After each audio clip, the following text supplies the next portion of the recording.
Toto je herec. Aj si to nesmieš dávať nižšie, hej? Vyššie.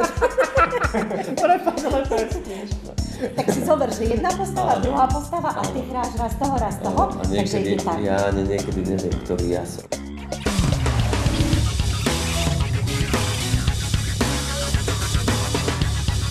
Mysel. Perfektne, toto robíš vynikajúco. Tak bežné veci v živote pre tých ľudí, ktorí žijú normálny život a my o tom ani nevieme, že koľko to je problémov len si vypýtať, jesť, piť, ísť do taxíka. Taxi.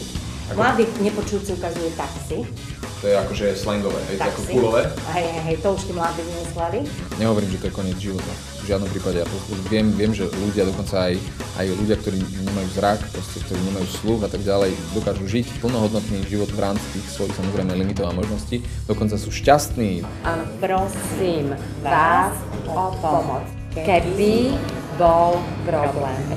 Ešte raz. Ahoj, dobrý deň. Deň. Je to handicap, ktorý je teda akože určite veľký. Asi musím úprimne povedať, som rád, že počujem. Niečo tu je a vy ste si to vzali do hlavy. Nájdem. Talianske. Akože nájdem. Áno, akože nájdem.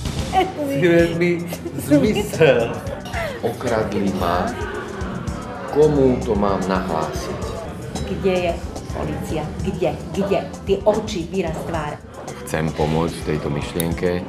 Myslím si, že je to o podpore ľudí, ktorí potrebujú našu väčšiu trpezlivosť, možno pochopenie. Čo robiť?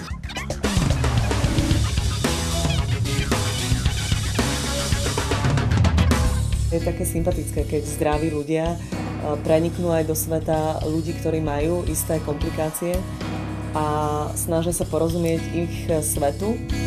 Alebo pôjdem do práce.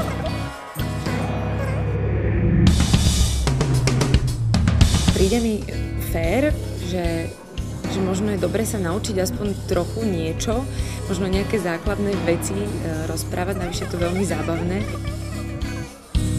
Človek, ktorý chce, tak tým ľuďom porozumie. Nerozumiete mi? Rozumiete mi? Rozumiete? Nie. Nerozumiete mi? Nerozumiete mi? To je ťu. Nerozumiete mi? Nerozumiete mi?